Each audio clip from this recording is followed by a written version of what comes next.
We still need one more member of the committee, and our legal counsel hasn't showed up yet either. So he's on his way. He should be here momentarily.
Okay, I think we're all set here now. We've got a quorum, and we've got a legislative council here, so we're going to begin the meeting. I'd first like to ask Chairman Lumpson if he would offer a prayer. Our Heavenly Father, we join me in prayer. Our Heavenly Father, we thank you for this day. We thank you for your love and goodness to us, for watching over us and caring for us. We thank you, Lord, for the opportunity that you give to each of us here to participate in being a part of the government of this state. We thank you, Lord, for for that opportunity, and we just ask for your wisdom and your guidance as we deal with the issues that are brought before us. We just pray that we can do everything that would be in the best interest of the state and in accordance with your will. For we pray in Jesus' name, for his sake. Amen. Amen. Before we get started, I pretty much have a routine here that we deal with a lot of emotional issues in here, and I've been on this committee for many years, and sometimes they get a little beyond the demeanor that we expect. So I ask everybody's going to have an opportunity to speak that wants to, but I ask you to be civil. If you can't be civil, we're going to ask you to leave, and if you don't leave, we're going to remove you. We've had to remove people in the past. As I say, there are a lot of emotional issues. I don't know what level we'll have today, but we want to be civil, and we want to do the business of the state. Everybody doesn't leave with, many of these bills are pretty close one way or the other, and everybody doesn't always leave with what they want. So I just beg for your indulgence. Our first bill today, I will say Chairman Petrie asked me to call his bill first. He's the chairman of another committee, and he has a committee meeting at 2 o'clock that he chairs, so we want to get him going first. And let me get a copy. Have we got the copy here? Okay. This is a substitute, House Bill 202, should be LC 411876S. Everybody got that?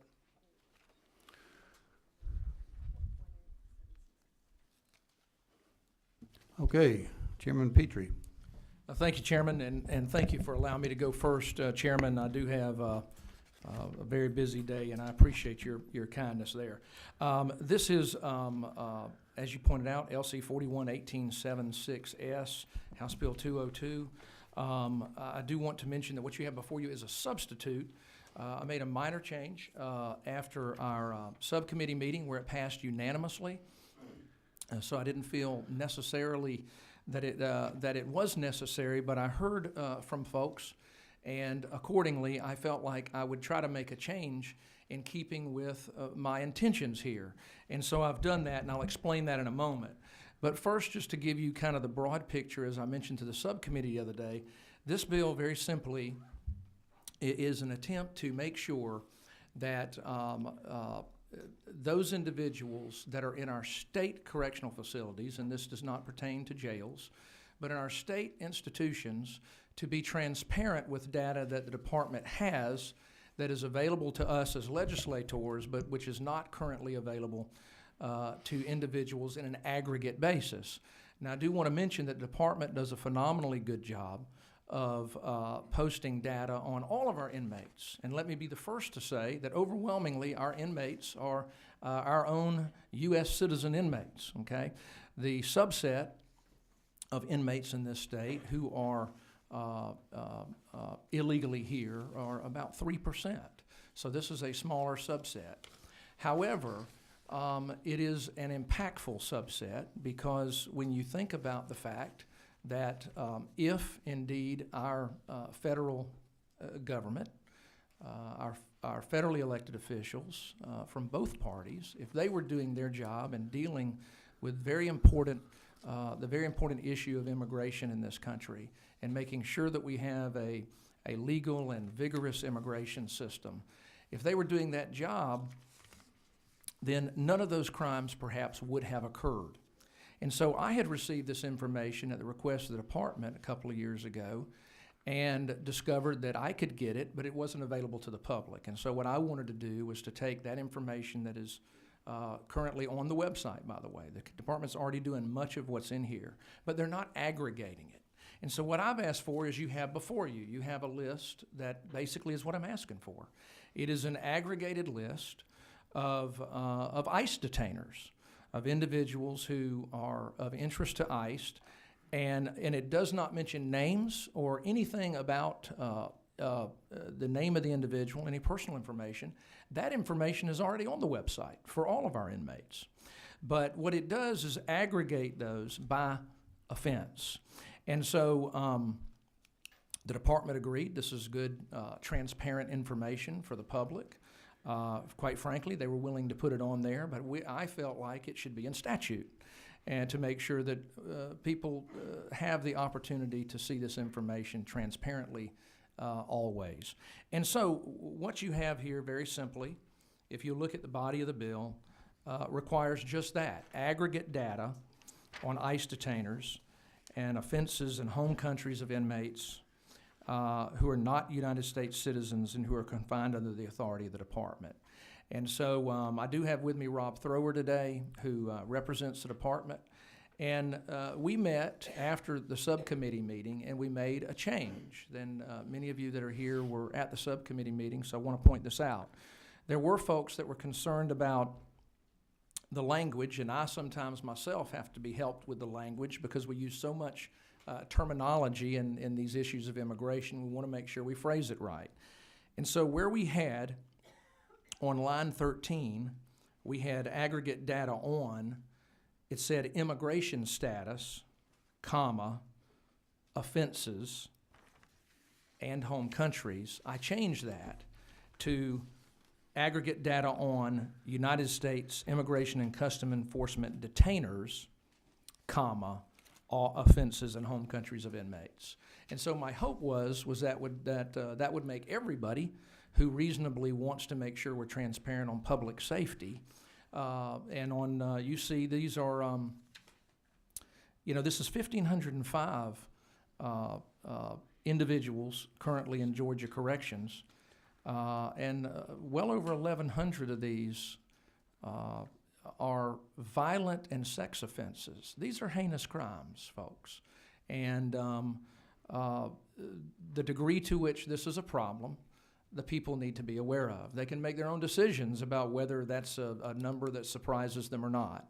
But the people have a right to transparency as it relates to public safety, and that's what I'm trying to do here. But in order to make the list more appropriate, I thought that I would change that language and did so. And I will, Rob, is there anything you'd like to add to that? I think you covered it. Okay, so Rob is with me as well if you have questions of the department. Do we have any questions from the committee members? Yes, ma'am. Yes, thank you, Chair Hitchens. And thank you, Representative Petrie. As we discussed with this list of ICE detainers, the active offenders in Georgia, you and I discussed the possibility of adding a third column that would show all of the people in Georgia that have been charged with these offenses. So you would have it would just help provide this issue in context. So, and did I make myself clear with that we would have, yeah. And Representative, you're speaking to a percentage of the whole, is that right? You're talking about a percentage? Well, I don't know. Are these percentages or are these numbers on this report? No, ma'am, that's what I meant. No, these are raw numbers. Yes. So these are numbers. So the 218 child molestation, that's 218 individuals in Georgia prison. Mm-hmm. So that's not a percentage. My understanding of what you had spoken about, which I'm more than happy to talk about now that we have Rob here as well, is helpful, is I thought what you wanted to do is show what percentage of the total that was. Well, actually, what I would like to do is provide whoever is looking at this report context. Sure. So I guess I was thinking maybe total raw numbers, like if they're, you were saying this is 3% of the population, then I have no idea. I'm not very good at math, but if this is like 2,000, other people are in Georgia are there for child molestation. So I'm looking at a total looking at it in context. So I welcome your feedback, what makes more sense, but, Right. Yeah. Let me ask the department, so I think that what I would be open to, now, this is a list of ICE detainers. So part of what we want people to understand as they think about whether or not we need to deal with the issue of all of these issues of today, like illegal immigration, they need to understand the impact that it has on society. And they can look at these numbers and make their own decision about whether it's important or whether it's not. This list needs to be what it is, but my understanding is what you wanted to know is if you want to put like percentages of, for example, if the 1,505 is, let's say, 3%, I'm more than happy if the department wants to do that, but they would have what it sounds like you may want is another list where you would have all of, for example, every offense of child molestation in the state. What is that total number? Would that accomplish what you're asking? that could accomplish what I'm asking, or could that be an additional column on this report, just to provide context? If someone's pulling out one report, they can see that data easily and help them put it in context.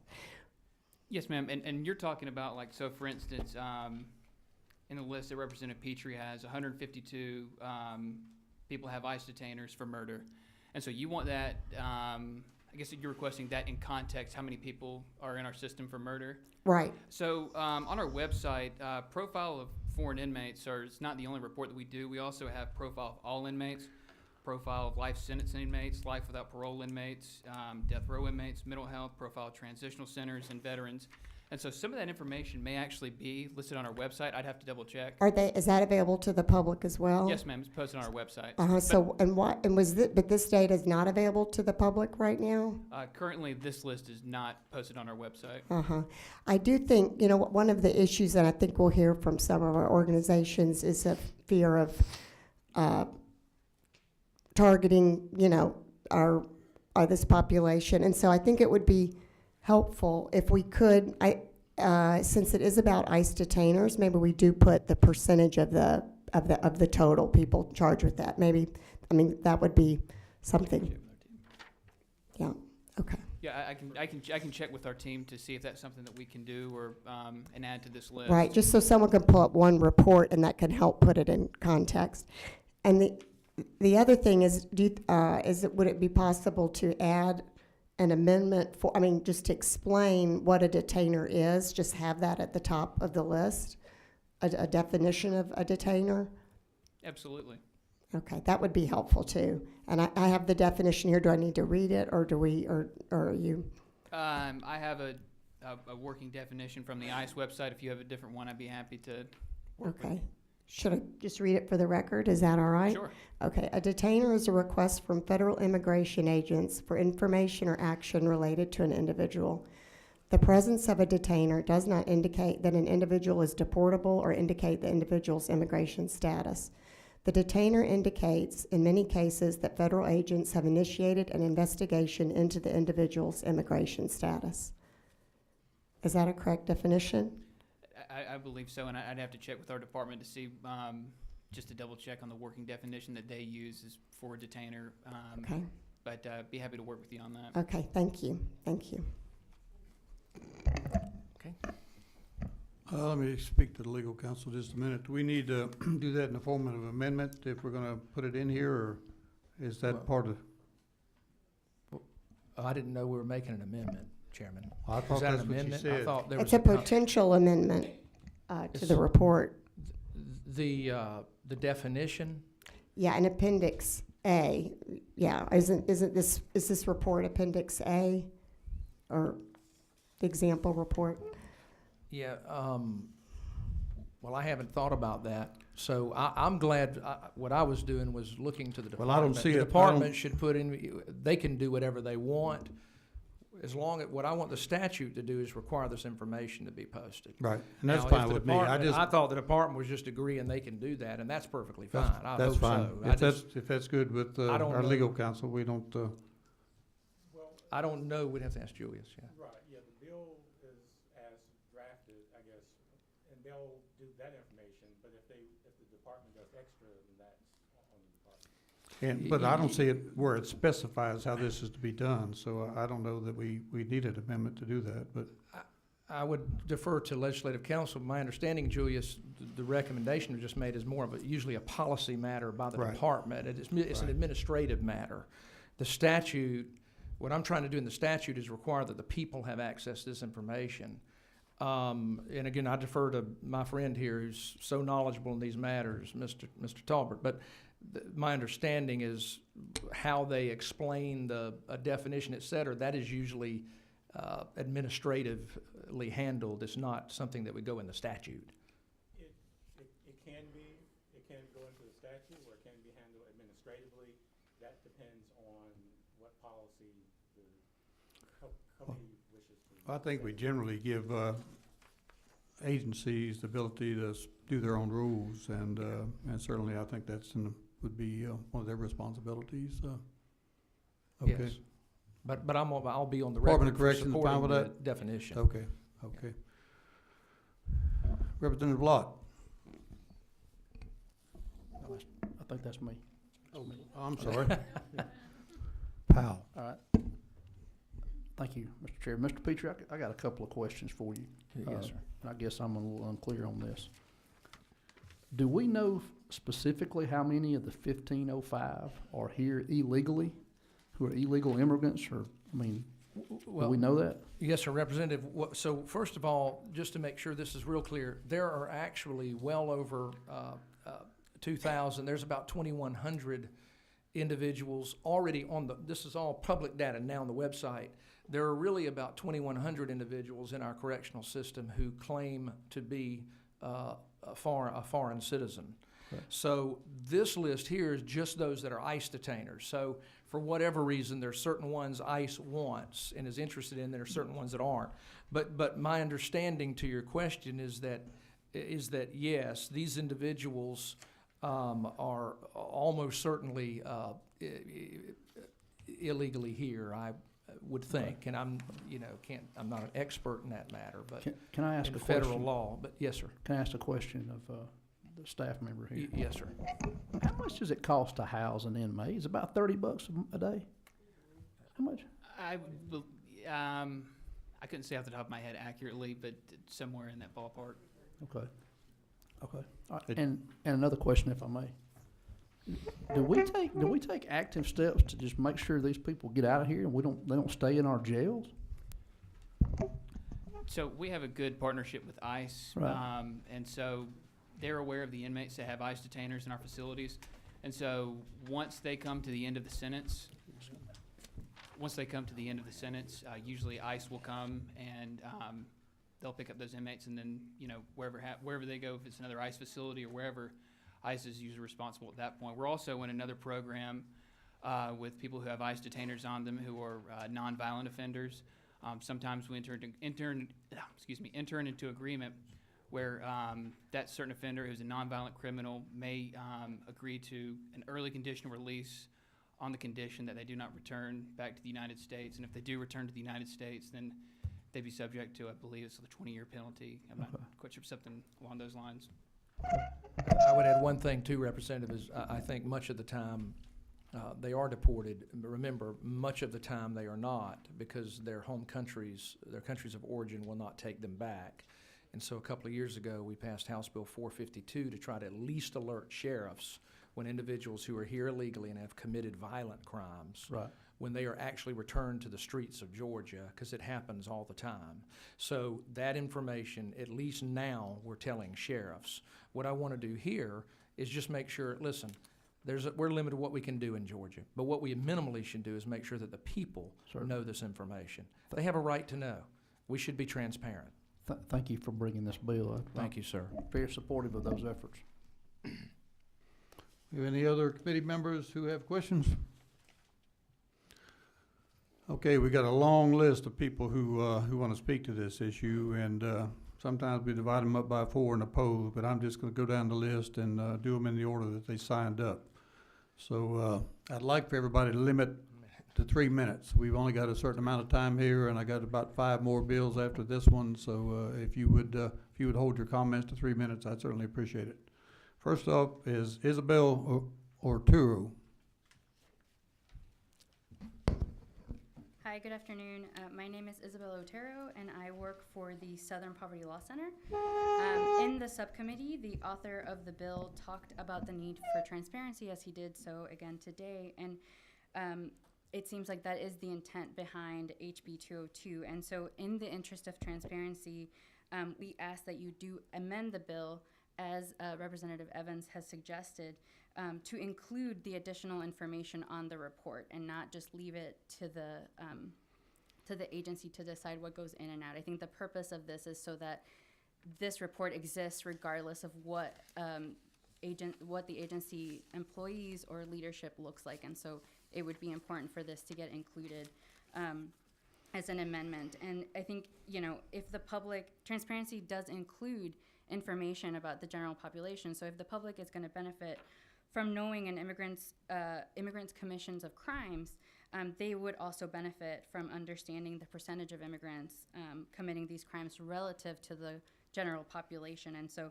right now the bill doesn't provide enough clarity on this or context for these numbers and this data. And we don't want people who may mean immigrant communities harm, regardless of whether or not those communities have committed any crimes, or have people in those communities have committed crimes, to use this kind of a list to perpetuate propaganda or use it for their own purposes. And so we do urge you to vote no to this current version of HB 202 and make certain that the public has enough information for the sake of transparency so that they can come to an educated conclusion and not an incomplete view of a subset of the immigrant population of Georgia.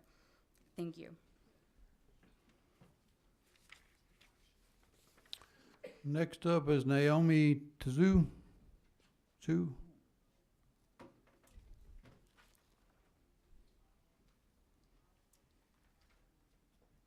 Thank you all for taking the time to listen to us today. I really appreciate it.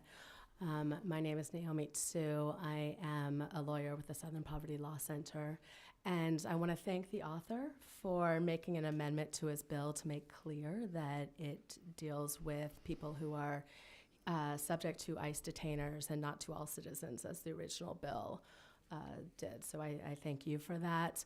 I do want to raise one continuing bit of confusion in the bill. The gentleman states that people subject to ICE detainers are here illegally, and that is a common misunderstanding, however, is not accurate. And I would encourage all of you to talk to AILA members and to other immigration lawyers about how the detainer system works. So I apologize to those of you who are on this subcommittee because I'm going to repeat myself a little bit. But what happens with a detainer is that ICE indicates it's interested in finding out when someone's going to be released. It wants to know when someone's going to be released. It wants to know ahead of time so they can try to pick someone up. It's basically like filing an indictment, but in the immigration system. So it's not proof of anything. It's allegations of something. A detainer will often be filed against someone who had legal status. So one of the things that Congress has done is to say that you can lose your privilege of being here. If you are an immigrant, if you entered, so I'm not an immigrant, but I'm the child of immigrants, and if any of my family members had committed a really heinous crime like the ones on this list, they would have lost their immigration status until they became citizens, at which point you're just subject to the same protections of all citizens. But Congress strips people's legal immigration status, and the way that ICE goes about doing that, because it's not an automatic process, there's an immigration court involved, et cetera. And so ICE files a detainer against someone who might have been here completely legally in order to try to strip that status so that they could be deported. And so this list, if it's of people who have ICE detainers, is not a list of people who are here undocumented. There is, as I cannot see anywhere in the bill where one could look at this list and know how many people were undocumented before they committed the crime. And so I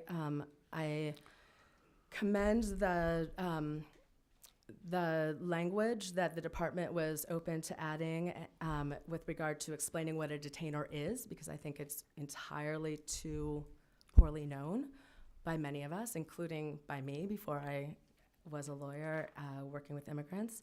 I encourage this committee to make an actual amendment adopting the language that Representative Evans has put forward, but also I encourage, before this bill goes too much farther, for there to be some language that accomplishes what the author is intending to do, which is to actually track how many people are undocumented and in the system, which this bill does not do.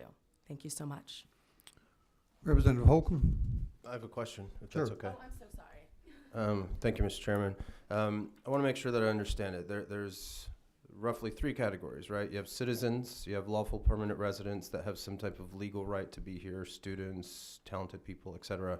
And then you have undocumented, correct?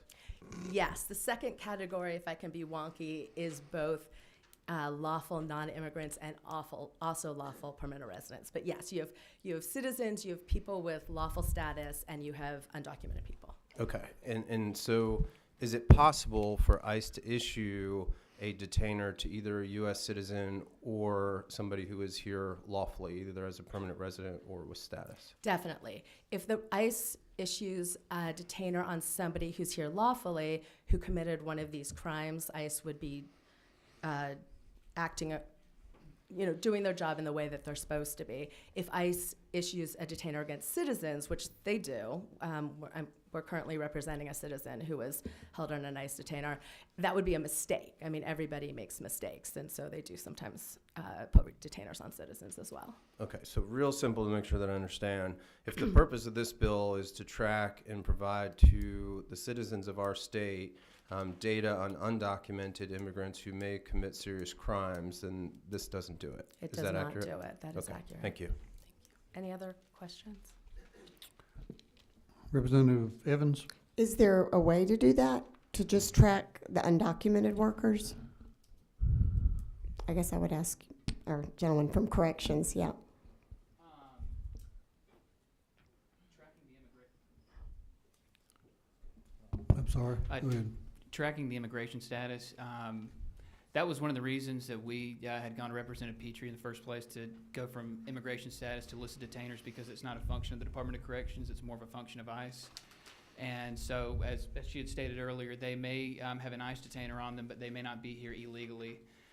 They may have committed an offense that would revoke their legal status. And so there's a lot that goes into determining immigration status, and so that was why we changed it from status to ICE detainers, total number of detainers.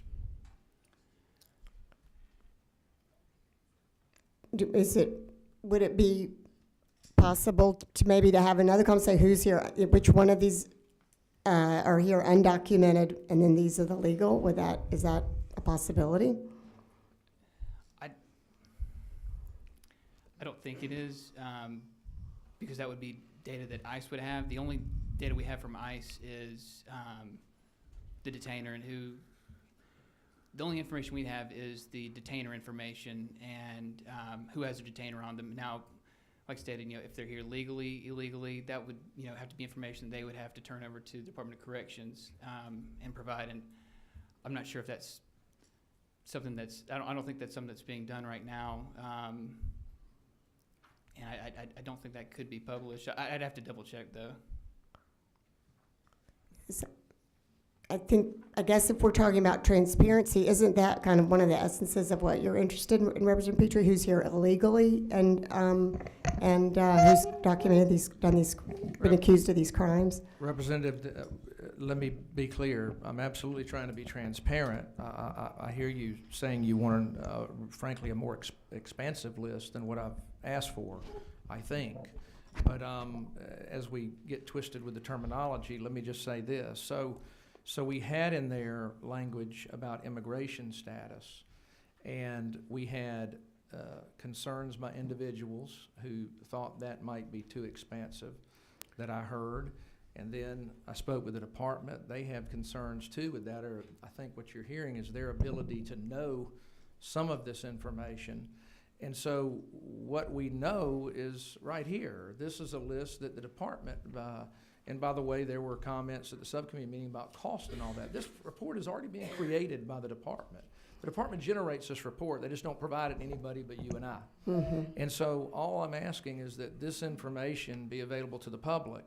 I believe there's value to knowing that, again, it is a smaller subset than I think what you're speaking to. There are about 2,500, there are well over 2,000 inmates who are non-citizens in the Georgia correctional system. This is 1,505 we're talking about who have ICE detainers on them. That to me suggests they're probably the worst cases. I certainly hope that's what it suggests. And again, I'm trying to make sure we focused on that which is important, which are the worst cases, and that we make sure that people know the degree to which this issue with the federal government and their ability to deal with it, what is the impact it is having on Georgia's people? And so that's really what I'm trying to get to. If you want to talk about a more expansive list, we can. What I'm trying to do is make sure that the people of Georgia know that there's 1,505 at least victims who have been just go down the list: kidnapping, aggravated child molestation, rape, armed robbery. The list goes on. So I just want the people to know the degree to which this is an issue. And I do believe your point about the percentages is a good one. And actually, if I can go off on a tangent, Mr. Chairman, I was just discussing with Mr. Thrower, I believe the language actually already provides for that. And I will look to legislative counsel, and he's nodding his head. I was just discussing this with Mr. Thrower. If you look on line 15, it says, with regard to the total population in confinement. I think this bill already is going to require what you're asking for, which is to show the percentages of same. And Mr. Thrower was just showing me what is currently on the list. So I think that, again, I'm just trying to be very forthright. And yes, I'm trying to be transparent, but you know, I know there's a lot of nuances to the different languages and terminology with how we describe individuals that are here, which is why I thought I was improving things by putting language in there about ICE detainers. That was my attempt, at any rate. And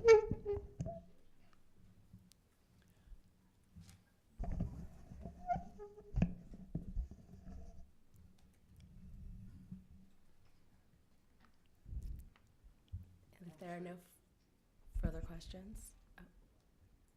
Oh, I have it for Representative Petra. Okay, I'm going to sit down unless any of you want me to stay up here. Okay. Yes, ma'am. Thank you, Mr. Chairman. Representative Petra, I just came in just a few minutes late, but I am familiar with the bill, the last bill. Say again. I'm familiar with the terminology from the last one. It has been kind of made a little condensed since then. My question is this. You said that we're making this available to the public. And I just like for you to tell me what is the need for the public to know about these crimes? I see the list. And currently with ICE, there's not a public database that they can see this, or is this something that we are doing as the state of Georgia to track this? Is this just for Georgians? Yes, ma'am. I'd be glad to answer that. So I'll be glad to answer real quickly all your questions. Number one, this is a Georgia statute, so it would relate to the Georgia Department of Corrections. It is asking them to aggregate this data and make it public in the interest of transparency on public safety, like all of the data. And as I mentioned earlier before you came in, all of the specific data on the crimes, the individuals, their names, and everything is already on the website. This is about aggregating the data, and the answer to your question finally is this. Because the people have a right to know whether an issue is an issue or not. If you want to see that there are 1,505 violent and sexual crimes that occurred in Georgia, and you don't think it's a big deal, that's your right. But if you see 1,505 Georgians were victimized by people who really should not have been here in the first place, if our federal government was doing their job, and you believe that is a problem, then that is your right. But what you learn from that is whether the issue is indeed an issue or not. And right now, by and large, our constituents don't know what the issue is. They hear all the talking heads on the news media. They don't know what the real facts are. these are the facts. This is what Georgians have a right to know. That is the intention of the bill. Mr. Chairman, Thank you for the question. Yeah, one last question, Representative Petra. I understand the purpose of the bill as, it just looks like it's just data. And it's out for the public if they want to know these numbers according to whatever the offenses are. Is this something that, that if it was me and I pulled up how many aggregated assault peace officers, for example, is this just something that I just need to know, or is this something that I'm going to be using to lobby my congressman about or something? I'm just trying to figure out, once I know it, what am I going to do with it? Just the mere fact of just knowing it?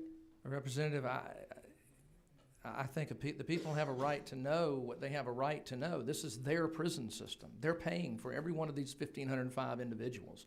They're paying for them, and one of their neighbors was maybe some cases forever life changed by it. They can do what they want with it. I'm not trying to be parochial and discover what they're going to do with the information. I'm saying they have a right to know.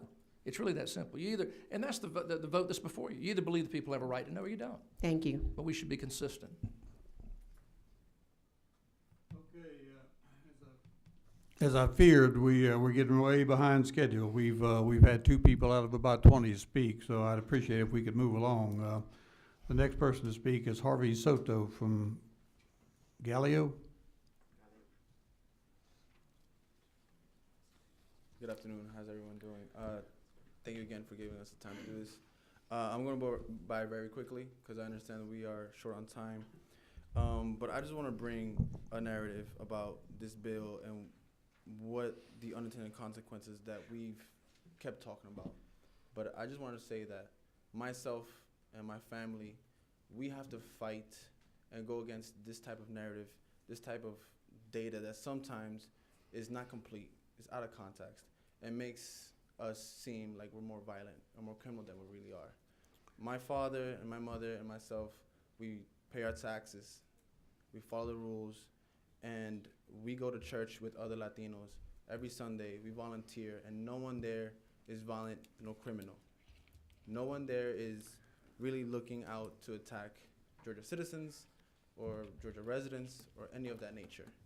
And this bill just kind of continues that type of mentality that we must report on all the criminality, even though it's such a small percentage and it doesn't give out the complete context of what immigrants contribute to the state compared to some of the people who are awful here. But Latinos and immigrants are much less likely to commit any type of crimes than U.S.-born citizens. Very quickly, to not take more time, the Cato Institute says that illegal status immigrants are 11.5% less likely to commit a homicide than U.S.-born citizens. And they're also 79% less likely, a whole 79% less likely to commit larceny or theft. And somehow we still want to introduce this bill that does not give the context of these two dynamics, which is, again, how does this compare to the overall basic population? And again, what does this do for people that want to have this information? To, again, victimize families like mine that have contributed to this country and that are very proud and happy to be here. I just wanted you to leave you with that note and take that in consideration. Thank you. Any questions? D.A. King, citizen. Thank you, Mr. Chairman, members of the committee. My name is D.A. King. I've been studying illegal immigration for about 16 years at my own expense. I also will be brief, but I wanted to read something. There's a lot of mud been put into this water today. I'm reading from the ICE website so that everybody will be on the same page. Detainers are placed on aliens arrested on criminal charges for whom ICE possesses probable cause to believe that they are removable from these United States. So with that said, you can be a legal immigrant and violate the terms of your status and be deportable. You can be a non-immigrant. You can be a guest worker and be here outside of being what is now being called undocumented or being a citizen. I can be corrected by a lot of law enforcement behind me, but my study tells me that detainers can only be applied to someone for whom ICE has already had contact.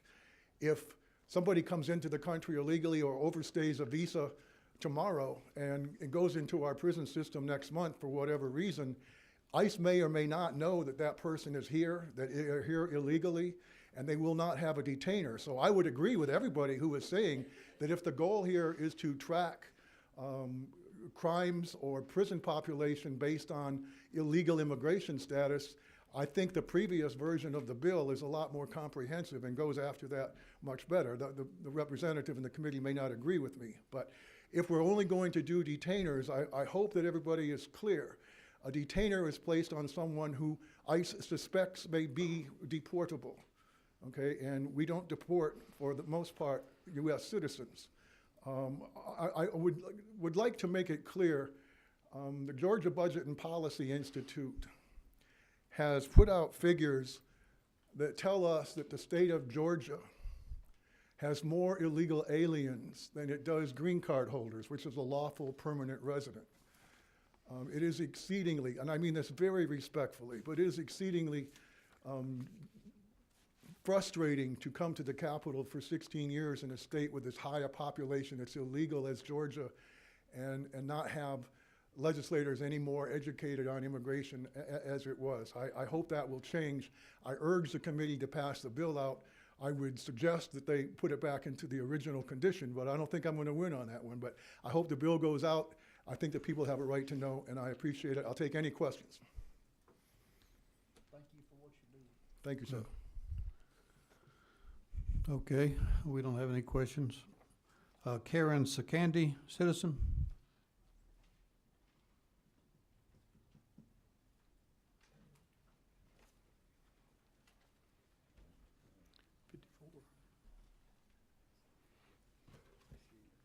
Hey, my name is Karen Secuirty, and I'm a lawyer in Woodstock, Georgia. And I want to make a few observations. First of all, I definitely support the bill. I support the more expanded version, and I want to make a few observations about it. First of all, I can't see with and I can't see without.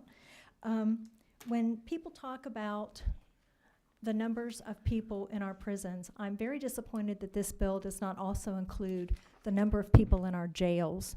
I spoke to my sheriff and asked him one weekend when I happened to see him, I said, how many illegal aliens are in our jail?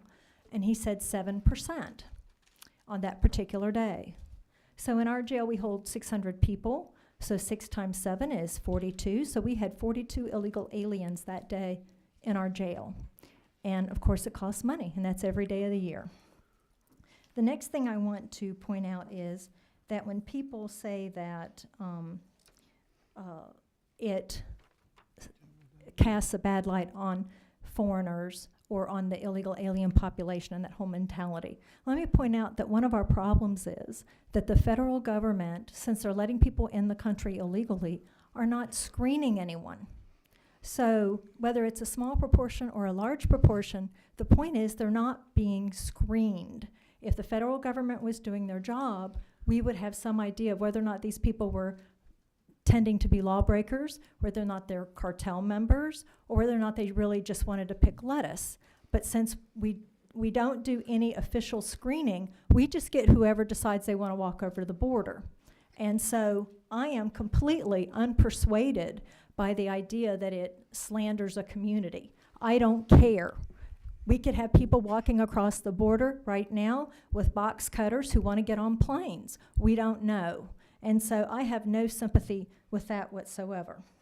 Another thing I want to make an observation about is that I was here for an IERB meeting when Lieutenant Governor Casey Cagle had his complaint against the city of Decatur.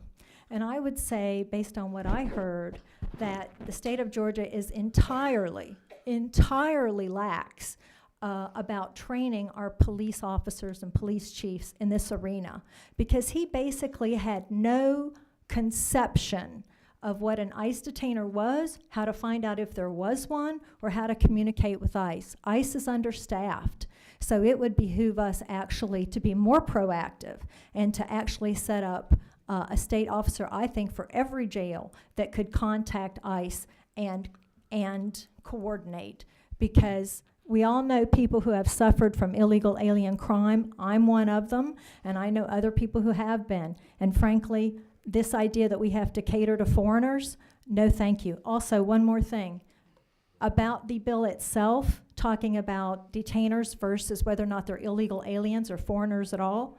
If the federal government is doing a bad job of screening foreigners with status, we need to know that.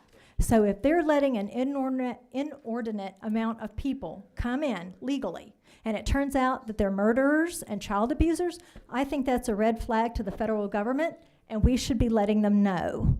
Thank you very much.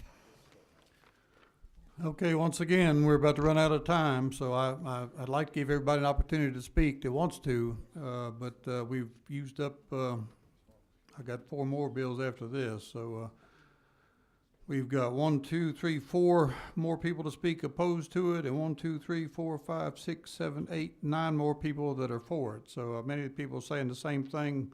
I'm gonna go down the list, but we're gonna have to cut this off here pretty quick and have a vote. I can't read the name on here. It's A-L-B-I or E-T. Is that you? My name's Albert Liberatore. I'm a U.S. citizen. Okay. My grandparents came here legally from Italy years ago, and I'm for the bill. Thank you. Thank you for your brevity.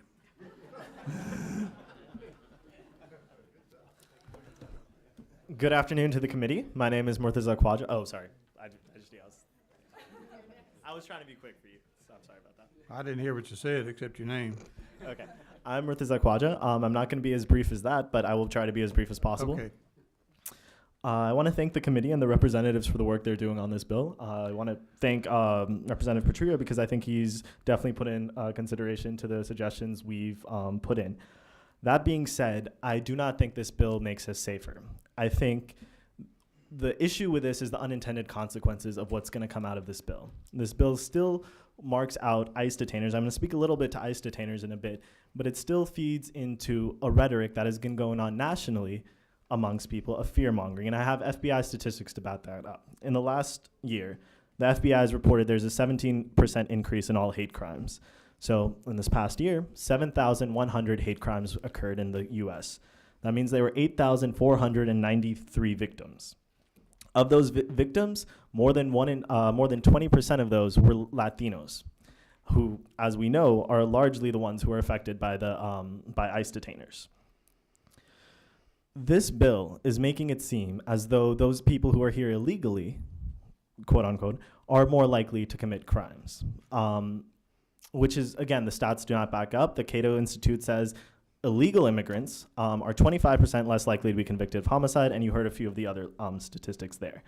What this bill does, it gives fuel, especially in its current context, without having the column. So I would absolutely encourage the committee to at least add on the 2 columns, which one gives the total prison population for that particular offense, because in the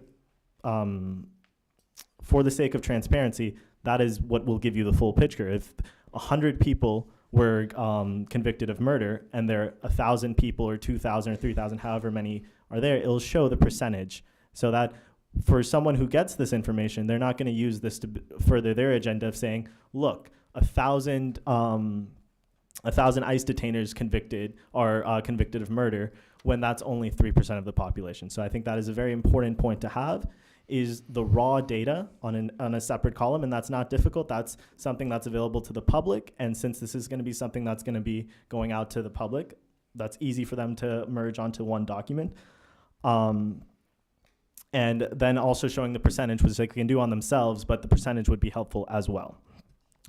Further, I want to talk about how national information is incomplete and imperfect. We're talking about ICE detainers here. We're talking brevity here. Absolutely. So this is the last point. National information is not, as the ICE detainers are, is incomplete and imperfect.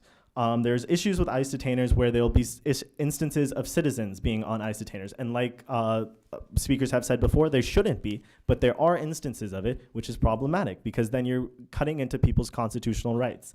There's issues with ICE detainers because they hold individuals in custody without charge or without being charged or without cause a lot of times.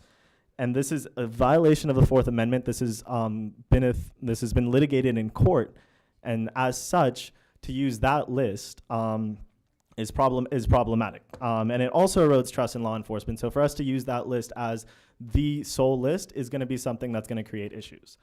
I have some more information, but again, in the interest of brevity, I'm going to pause. If there's questions, you guys feel free to ask me.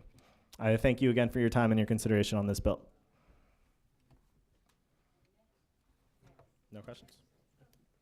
I'm going to wear on the chair. Thank you, though.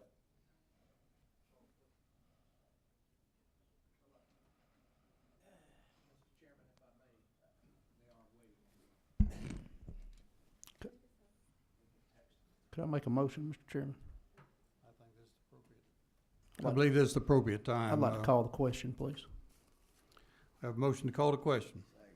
Have a second. All in favor of, do we have any further discussion?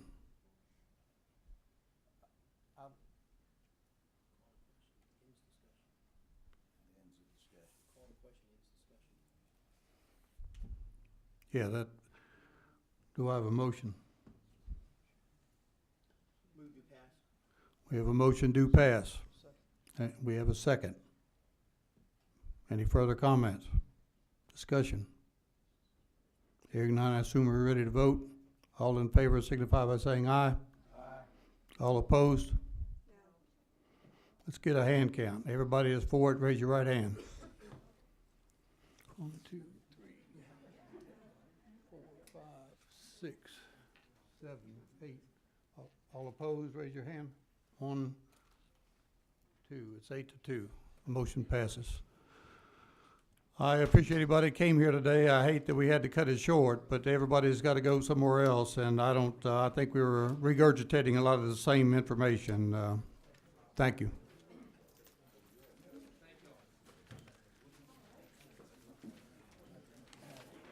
Next up's Carson. Which one is his? Huh? 113.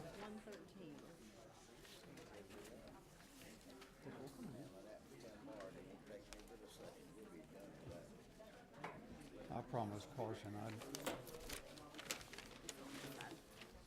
can't find it. Okay, next up we have substitute to House Bill 113, LC 392116S, Representative Carson. We'll get you next, Alan. I just promised him.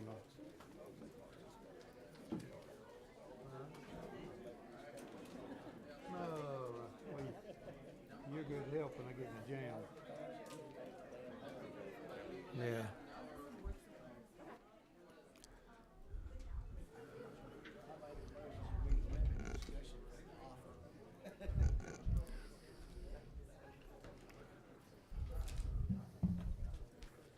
Can you check with Abby and Bill about handing these out? Floor is yours, Representative Carson. Thank you, Mr. Chairman. I handed to, Mr. Chairman, if I may, I've handed to Kaylee some letters of support for the bill. I wanted her to show it to you before it went out to the committee. Members, this is a bill we've heard before. This committee has heard before. It's a substitute to House Bill 13. Many of you know we passed the hands-free law last year, and one of the things we did is we simplified it to the extent that we did away with the prohibition of children under 18 using their phones at all while operating a motor vehicle. This passed through subcommittee and full committee, I think with just one dissenting vote.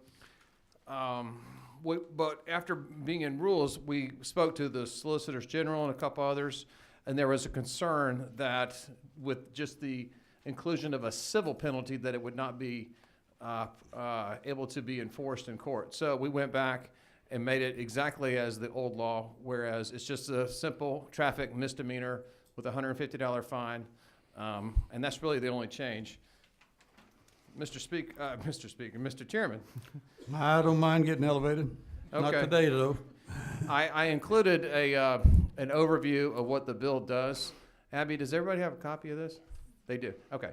I'm happy to go through the changes, but everything is pretty much the same except for those two items where I mentioned the asterisk and in regard to the new language that provides for this offense as a primary offense to be a misdemeanor, just like any other traffic citation. I know we've been here a long time, Mr. Chairman. If there are any questions, I'd be happy to answer them.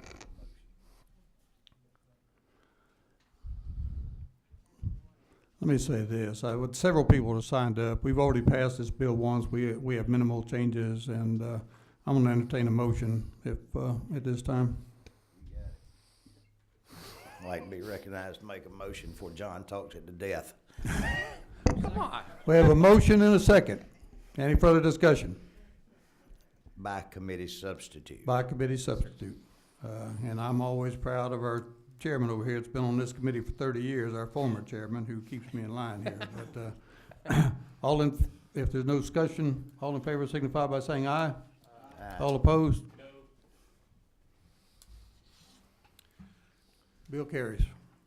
Thank you, Mr. Chairman, members of the committee. You next, Alan. Which one is that? 171. Okay, next up we have House Bill 171, LC 392062. Representative Barr authored the bill. He can't be here today, and Representative Chairman Powell has agreed to present the bill for him. Thank you, Mr. Chairman and ladies. Thank you, Mr. Chairman, ladies and gentlemen of the committee. Chairman Barr asked me would I handle this bill for him, and this is such a simple bill I can even explain it my own self. When we did the hands-free bill last year, a lot of these vehicles that don't have the special electronic gizmo and talks back to you and all, you've actually got some of these things that you can put on the windshield that'll hold the cell phone up, and that's what this does. This allows to put these devices that you can hook your cell phone into, and this is what it does. We have any questions? No questions. Do we have a motion? We have a motion and a second. Any further discussion? All in favor signify by saying aye. Aye. All opposed? Motion carries. Next on the agenda is House Bill 33 with Representative Lumsden.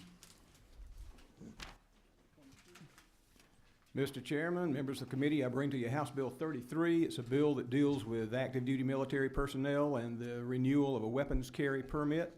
We're operating off of the LC 411627. Under current law, there is no provision for the renewal of a weapons carry permit after it expires for anyone. When a Georgia resident who is a member of our armed forces is deployed on active duty outside of the state and his or her weapons carry permit expires, then they have to reapply, be fingerprinted, go through background checks, and pay the application fees all over again. Since they have to be physically present to reapply, they would not be able to carry legally until they are returned to the state from active duty and are able to do so. I think this is an added burden to our military men and women and sends a wrong message about our appreciation for their service. House Bill 33 will keep the permit in force and provide for a 6-month grace period upon return to the state from active duty and allow for renewal of the permit instead of having them to reapply. This process is identical to the way we treat expired driver's license and professional licensures for our military men and women. The language is the same. Mr. Chairman, that's the bill, and I would be glad to answer any questions. Any committee members have any questions? 26. Yeah, just one, thank you, Mr. Chairman. We do the renewal, but the fee is still $30? It's just like a renewal as opposed to the reapplication. If you go and reapply, Right. there's additional costs Fees. plus fees that are associated with that. This just allows them to renew, which is already in place, as long as you renew before it expires.